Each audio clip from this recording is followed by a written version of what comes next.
But I hear, Anne, you were very, very excited to work with Matthew. I was excited to work with Matthew, yeah. I mean, who wouldn't be? He's amazing. Yeah. I was excited to work with Anne. But tell the people why you were excited to work with Matthew. Well, I was... There are a few reasons. I had been a fan for, you know, a while, like many people. And I remember sitting down with Chris, to talk about the film. He said he'd written a new screenplay, and he told me the story, and I thought it sounded amazing. And I said, well, that lead role sounds unbelievable. Who are you going to cast in it? And he said, well, I've been thinking about Matthew McConaughey. And, you know, everybody flashback, this is in early 2013, so the reconnaissance hasn't happened yet. So we haven't, you know, woken up to the genius of this man yet. And he goes, oh, you think that's a good idea? Have you seen Mud? And I said, no, I've seen Magic Mike. And Chris goes, oh, yeah, well, most people who have seen Mud think that, you know, he's really, really famous. And I'm just like, Magic Mike. Magic Mike is the performance. And Chris is like, oh, and then he clearly wants to move the conversation along, and I will not shut up. How much I love Matthew in that film. You're so good in that movie. Because yes, it's like it's hot and sexy and you thrust and stuff, but you also, I mean, it's just such an incredible character, and it's so deep, and he's scary, and he's funny, and he's like hot, but he's also so skeevy. And it's just, it's like, and I remember I walked out of the theater, and you know this, I walked out of the theater and I turned to all my friends, because we all went to see it together, and I said, Matthew McConaughey is gonna win an Oscar. And I knew it the second I saw you, like, pressed up in that breakdancing pose, scissor leg, with the camera shooting up your Cobra cod piece, and your scissor leg. I said, that man is going to win an Oscar, and I was right! Yeah! It's really remarkable for me to be sitting on this sofa with these people who have inspired me from when I was very, very young. Oh, you're welcome. Dame Anne Hathaway. The other connections are more obvious. Obviously, Anne and Bob, you're in a movie, the new movie, The Intern, together. Yeah. And I hear, though, you have been spreading misinformation about Bob. I'm so sorry about this. Yes, I didn't mean to, but I made the world believe that Robert De Niro is a fan of The Bachelor. And as it turns out, it was my mistake. And he was being sarcastic in an email where he was told that we were, one of our trailers or something was premiering in front of The Bachelor. And Nancy said, Bob, I know you're such a fan. And Bob said, you bet your ass I'm a fan of The Bachelor. And I was like, this is such good goss. And then I stupidly told a journalist about it, and now Bob has had to answer non-stop questions for this entire press tour about what a fan of The Bachelor is, what's his favorite season, what does he think of the rose ceremony. Have you ever even seen it? No. Annie especially, she enjoys when I, like, insult her. It's true. Yeah. You're really good at it. And she's very easy to insult. Like, I mean... I don't know, it's just something about your sincerity or something. You know what? I'm not even going to argue with it, I know. It's true. My favourite was when you called me an animatronic cock tease. Yeah, because on that day you really look like it. But you called me a big-titted Russell Crowe. You asked me to! No. You're misrepresenting that story. Rob was like, you know, Annie, call me a big-titted Russell Crowe in this Oh, day. did I make up that joke? You did, for yourself! There's zero gravity in it. So what is, I mean, because some movies, they do it in different ways. So how do they achieve it on this?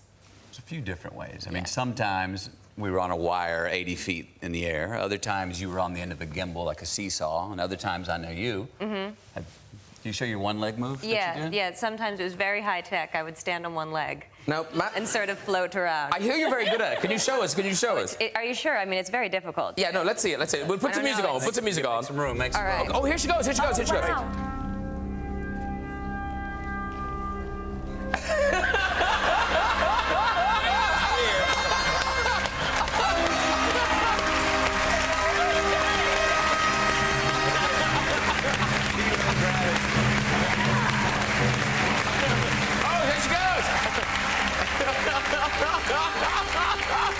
See, that's very good. He does that for 2.5 hours. But Anne Hathaway, you also do an impression. I do Britney Spears. Now, see, This is an oldie but a goodie. Okay. Oh, baby, baby, how was I supposed to know that something wasn't right here? Oh, baby, baby, I shouldn't have let you go. Now you're out of sight. Like, how petty do arguments get in your house? It's usually me, and it's usually because I'm hungry. So we have a lot of hangry fights. And one time I picked a fight with him. To be fair, it was during like day 3 of my extreme weight loss diet for Les Mis, and I picked a fight with him about a sunset. Like whether it was pretty or not? No. No. Okay, so the early days of the weight loss, I was a little manic, and I went outside and I was feeling things pretty intensely, and I saw the sunset and I was like, oh my God, it's the most beautiful sunset I've ever seen, come on. And so I ran inside, and my husband, who was being so nice and like holding my hand through this, you know, the early days of this is pretty hard. He's been so nice, he's like, I need to have a 15-minute work call at one point during the day. And I burst inside, I'm like, honey, there's a sunset outside, we have to go. And he was like, okay, honey, I'm on the work call, and I just sulk. I just immediately pull a sulk, and I'm sitting there, I'm like, well, it's happening right now, we're gonna miss it. Sitting there. So then he is like, okay, I just need 5 minutes, babe. And it's like, and it's a work call, and I'm sitting there, and I make it about 30 seconds. My patience is not there. And finally I stand up, I'm like, okay, you know, he's on a work call, and I'm like, okay, I'm going outside, you can come find me. I'm really bad. And so then, and the thing is, we're at a hotel, which is on like a 100-acre estate. Like the front yard is 20 acres and the backyard is 80 acres. And he's like, well, okay, he's so sweet. He's like, okay, sweetie, I'll come find you, where will you be? And I go, if I'm not in the front, I'll be in the back. And then I hid behind a statue and stuck my foot out and got mad when he couldn't find me. I was just like a horrible bitch that day. That was a successful flirt. Because he did come find me. Now, Anne Hathaway, you've also produced something since you were last here, A Human Being. Yes. Yes. I guess it A son is Jonathan. And he's 3 now? Yes, he is. 3. And I'm sure he's delightful. I'm sure you have a lovely relationship. But he apparently... Is this true that he doesn't like you to sing at all? He does not. He does not like my singing voice in the slightest. Like, how does he react to you singing?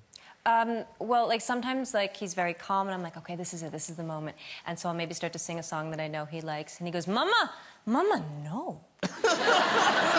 No, Mama, no. And then, like, I give it a minute, and I go, and he goes, Mama, no. Tough crowd.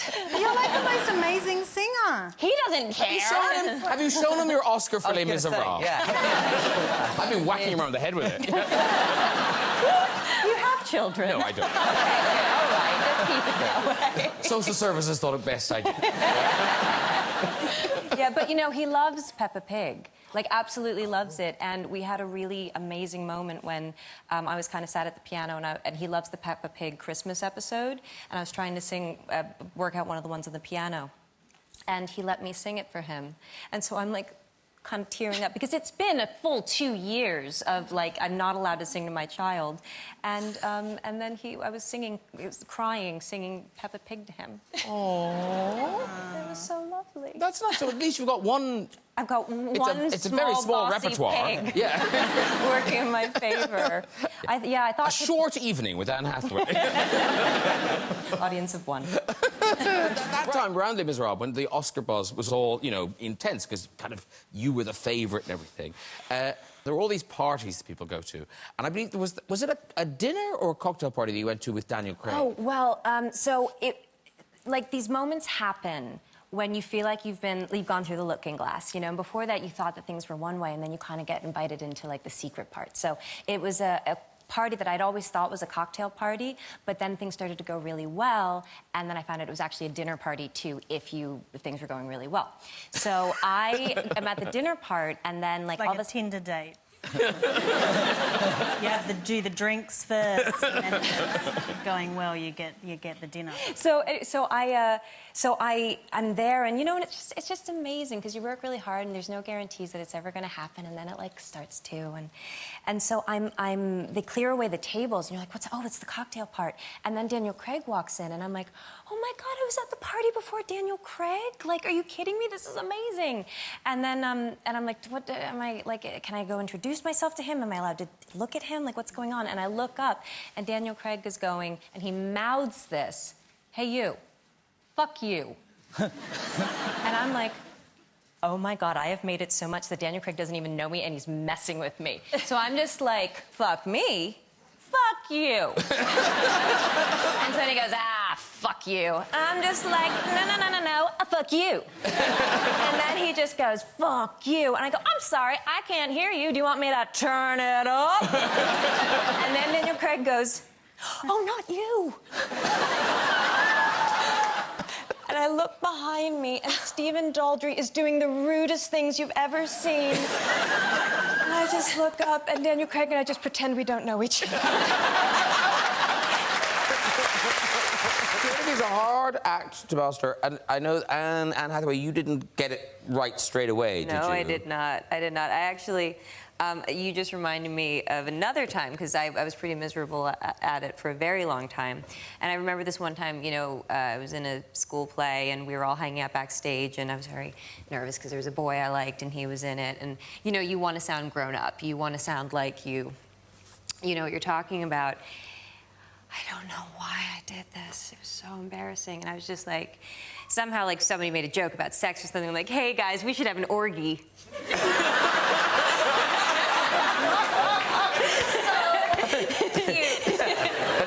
like when I was a kid, I thought oral sex was talking about sex. I was like, I've done that. That's a big deal. Orgy. And that didn't work? No.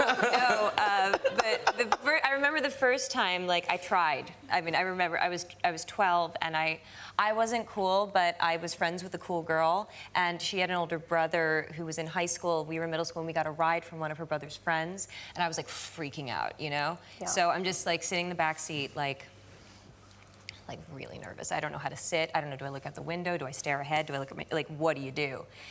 And I'm just sitting there trying to figure out what I'm gonna, like, how to be cool, how to be tough. Like, I want to be a tough, cool girl. That's what I want. I want to be a tough, cool girl.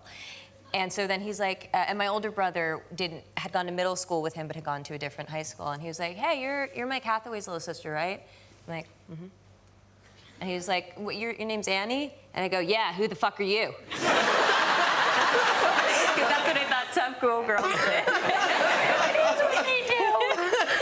Well, except I was neither tough nor cool. It didn't work. It didn't work. That didn't work. That did not work either. Now listen, the book, lots of advice.